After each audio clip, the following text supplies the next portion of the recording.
Have you ever wondered why fashion designers and disappointment syndrome are like 5 and 6? I'll tell you the root of it today. It is discontentment. Most fashion designers do not know when to say no.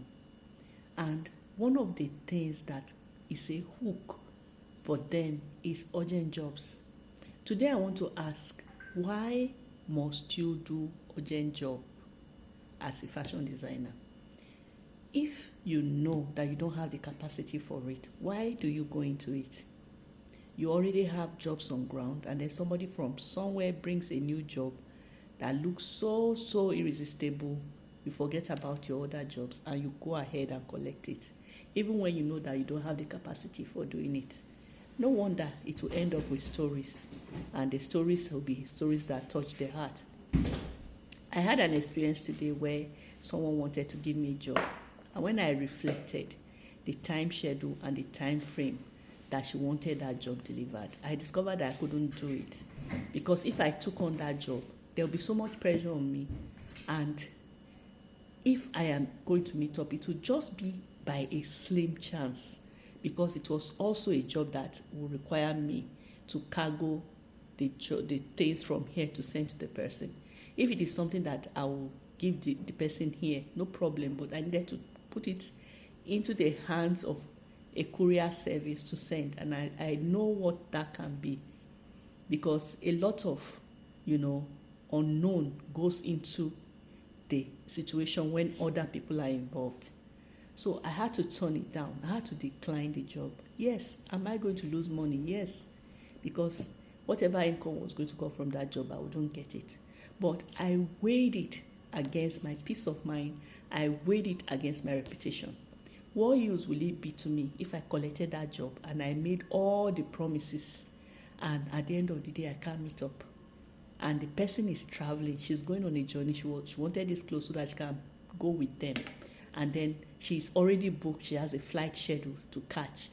If I collect the job and for any reason I don't meet up, then maybe it will not get there on time, and she'll end up traveling without the clothes. And imagine the dent on my reputation as a fashion designer. I had to say no.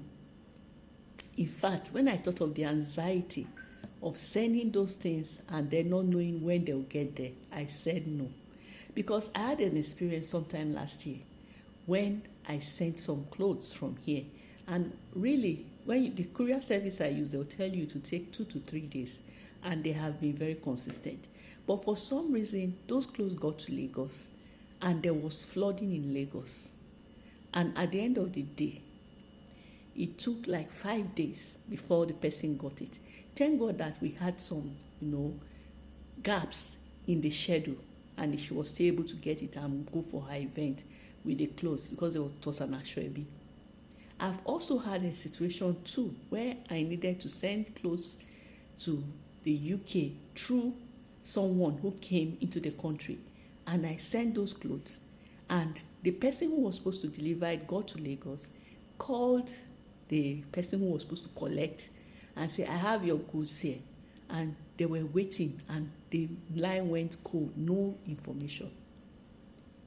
We waited for like 2 to 3 days, and there was no news. I had to lodge a complaint to the courier company, send an email, nothing came out of it. Eventually called before we even, in fact, I had to go physically to the point where I dropped.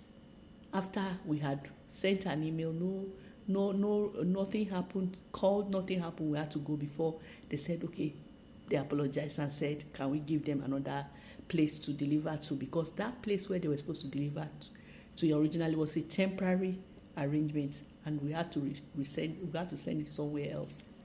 So when you have variables, things that you cannot control in a business, you have to be careful. I had a situation where somebody gave me a job recently too, and the job involved an embroidery, and I don't do embroidery. I don't have an embroider in my shop or an embroidery machine, so it has to be outsourced. And I told the person plainly that I cannot control the schedule of an embroider, because they can promise me and fail. And this was a job the person wanted urgently, traveling, and already booked a schedule a flight and all of that. I was so reluctant, but she insisted, and eventually I had to drop a lot of things, shift a lot of things in order to meet up with that schedule. So the point I'm making is, as a fashion designer, don't take things that will dent your image, will create, a question around your reputation if you can help it. Whatever money you are going to make out of that job is not worth your reputation. You can change the narrative about who fashion designers are known to be by not taking on urgent jobs, because these urgent jobs are part of what create problems that lead to the disappointment syndrome that is so synonymous with fashion designers. And I hope this is helpful to you.